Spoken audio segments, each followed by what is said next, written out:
Oh, stop me if you heard this one before. Gaming getting more expensive. Microsoft's been at the center of this, especially this year, with, well, 2 price increases on their hardware just this year alone. And now, after a year, we're seeing Game Pass, the subscription fee, go up and it's not by a little bit. This is quite substantial. And based on some of the benefits they're adding, I really have to look at it and wonder if it's really even worth keeping around. And at this point, it's certainly not really worth recommending.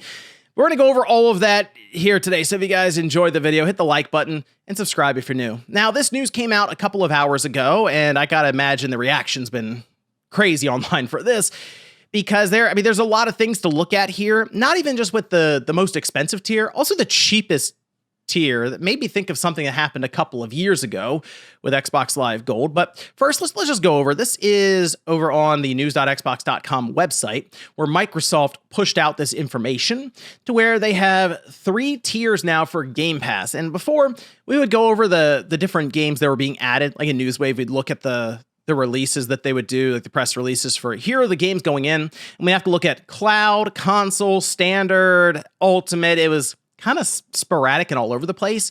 Now they have boiled it down to essential, premium, and ultimate plans. That does also fold in things like PC and cloud completely here now. So we at least just have 3 tiers to look at. But they say starting today, we're introducing 3 upgraded Game Pass plans based on how players play. Essential, Premium, and Ultimate each includes expanded game libraries, including PC titles, unlimited cloud gaming, in-game benefits, including Riot Games titles, and a revamped rewards with Xbox experience.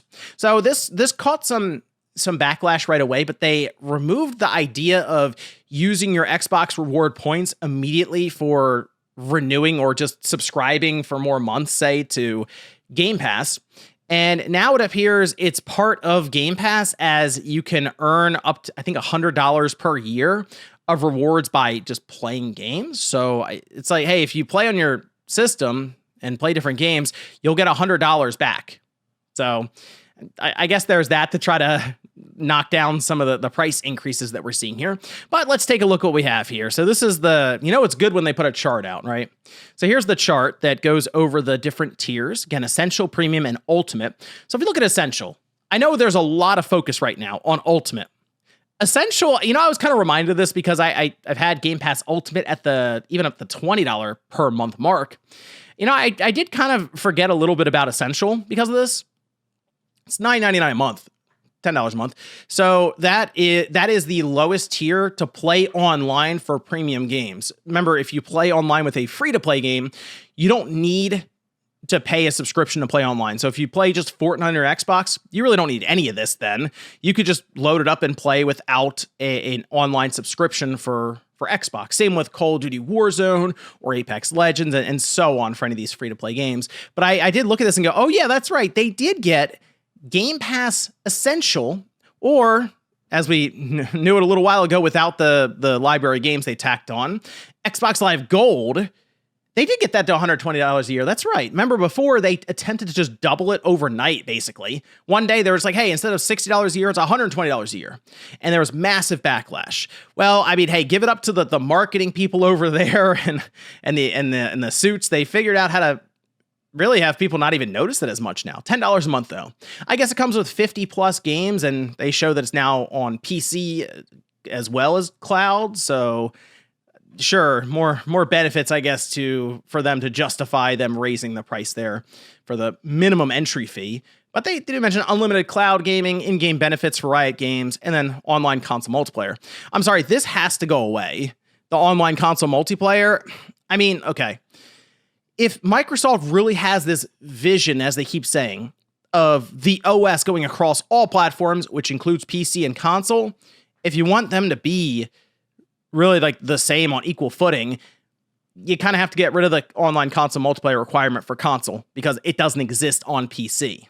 So just saying, I think they need to figure that out if they really are serious about this in the long run. Okay. So there's Essential, $120 a year, $10 a month. Yes, you can subscribe for a couple of months, maybe if you just want to play Call of Duty, and that's fine, then cancel it later. Move up to Premium, 200 plus games, PC, console, and cloud at $15 per month. So the way this is going to work is after a set amount of time, They say within a year of launch, so it could be up to 11 months or something, but the new Xbox published games will eventually find their way into premium. So that means that Call of Duty, let's say Black Ops 7 coming up, by October of next year, we'll say, it should be in this premium tier. All right, so that also means I figure a bunch of games like Ninja Gaiden 4, another example, that will eventually find its way in here, Outer Worlds 2, and then even games that came out earlier this year, Avowed and others, would find its way into this service probably in the next few months then. So it's a way that if you don't necessarily care about day one releases and can wait a bit, yeah, I mean, I guess you can... $15 a month, there you go. And they also have the unlimited cloud gaming with shorter wait times. This is the one that everyone is losing it over, and myself kind of included, because Game Pass Ultimate was $20 a month yesterday. It is now $30 per month. It's playable on PC, console, and cloud, as it has been. 75 plus day one games a year. That feels like a lot, like day one games. That also includes, of course, all the Xbox published day one games. 75 plus, so they're going to get, your indie titles, your smaller AA games. Clair Obscur Expedition 33 would have fit into like that AA space, and that would have been counted as one of the 75 plus day one games. So if they find more and more of those kind of games, more Clair Obscurs that don't really exist that often, then hey, you know what? This could end up being a really good buy-in then, sure. But they also mentioned Ubisoft Plus Classics and EA Play. EA Play's already been there. Ubisoft Plus Classics is the new thing, and we'll look at some of the games that they highlight here. Fortnite Crew, that is coming in November, and so Fortnite Crew, it's the subscription service for Fortnite that I believe is $11 or $12 per month typically. You get the Battle Pass that they do, I guess, for that month, the V-Bucks, 1,000 of those. And it really is just a way to keep people engaged with Fortnite. The thing with that is, one, I mean, I don't really play Fortnite like that, so it doesn't really do anything for me. And the other thing, though, if you're really big into Fortnite, I don't think you're playing or you're really paying much for any of this because it's a free-to-play game. So you don't need any of this to play Fortnite. And then I assume you would have just subscribed anyway to this Fortnite Crew subscription. But I guess, hey, if you're really into Fortnite, but you also have Game Pass Ultimate, you're probably thinking, hey, you know what? I was already paying for Fortnite Crew. This is a good deal for me. I just don't know I don't really know how much of a overlap or crossover there is for that audience, that kind of gamer for this. They also mentioned in-game benefits, including for Riot Games, and then he has online multiplayer and the ability to earn up to $100 a year. They do mention cloud gaming, and my thing with that is cloud gaming has been lacking for Microsoft compared to the competition. It is now exiting their beta phase finally, and they'll have quality up to 1440p. So I need to see more about that one. I'm kind of interested because I don't know if that works on like an Xbox One X. If you go back to last generation, does that mean it could stream these games up to 1440p and you can play them there as well? And also, if you have a TV like the LG sets that allow you to stream to it, would that work? So at 1440p, a lot of questions that need answers there, because I do think cloud gaming is going to be a big focus for them going into next generation. And I'll come back to this in a little bit, because I think what they've done here is they introduced their tiers, but in the wrong order. So I think there's what would be essential, but there's an essential tier that I think Microsoft needs right now, because things are just getting expensive everywhere. All right. So they then touch on the other, like the 75 day one releases, Call of Duty, High on Life 2, Keeper, Ninja Gaiden 4, and so on. And then they have more infographics for why the thing is worth it. Anyway, we finally come down here to the different games that are available now. And while Hogwarts Legacy that's a good get for the service. It's a good game. It's been out for a while, and it's sold tens of millions of copies. I feel like most people who wanted to play it have played it, but if you haven't, hey, it's available now. You can check it out. Otherwise, it's a lot of older Ubisoft games that fits into the Ubisoft Classics category. So they're good games, but this is kind of the thing that Microsoft is doing right now, is just quantity. More and more games. And the thing people are quickly starting to realize, you only have so much time to play games, right? And that's it. And this has been a topic that's come up for Game Pass before. So this isn't like a new idea. But the more games they throw in there to kind of justify the pricing of Game Pass, it eventually becomes a moot point because you just can't play them all anyway. Yes, you can go around and sample or try all these different games just to see what they were like. But eventually you're going to settle on a couple, and those will be the games you mostly play that month. And if they are also doing 75 plus day one games throughout the year, again, you're just going to have too many games available to you, and it's going to be really, really difficult to keep up. Something I'm running into now, even with just games in general, is like, man, there's a lot of stuff hitting right now.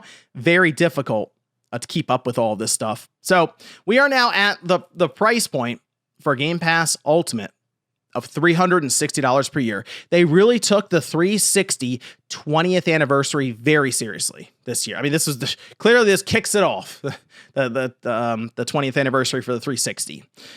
I don't really see the value as much now at $30 per month because they're trying to justify it with Fortnite that I don't really play, that being a big one. And even the cloud gaming thing that I haven't really used at all with Game Pass Ultimate. If you have been though, it got better, and that's good, I guess.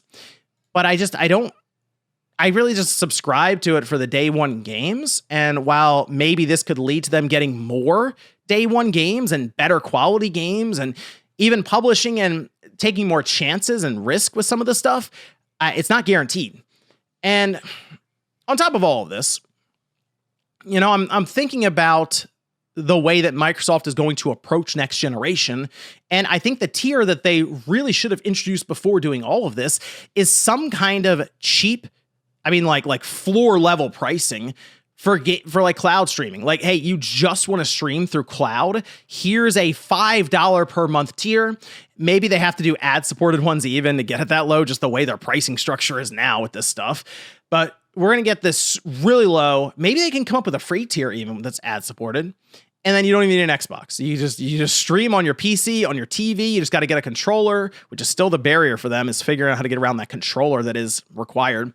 And there you go. We at least have floor price, because as of now, to play online, to buy into Game Pass, it starts at $120 per year. And I've mentioned this before, along with everyone else, gaming is getting more and more expensive to where if you're a Game Pass Ultimate subscriber now, is this service a $360 per year service to you if you play 4 games a year, 5 games a year? Like, even that for many people is more than they would typically do. The average person really plays probably 2 or 3 games per year, or buys, I should say, 2 or 3 games per year. At $30 per month, Game Pass Ultimate just feels too expensive, and it doesn't feel like you're getting good enough value out of it for the amount of time you probably have available to you in any one day to just play games. And you couple that with the pricing of Microsoft's systems right now that have only gotten more expensive. At the baseline, the Xbox Series S starts at $380. The Xbox Series X with a disc drive is $650. If you don't care about that and you're just getting it as a Game Pass box, $600. All of a sudden you look around and go, wow, Microsoft, out of the big 3, Nintendo, Sony, and Microsoft, Microsoft's the most expensive one. And it was weird because it wasn't too long ago they showed up with an Xbox Series S at $300 and Game Pass Ultimate that was $15 a month, we'll say, and it felt like, okay, this is good value, the best deal in gaming. You're not going to have many people saying that now after this announcement, but I'm going to keep an eye out, see how things go online. I can't imagine it's going to go well for Microsoft. Let me know what you guys think down below. Thank you so much for watching, and I'll see you next time.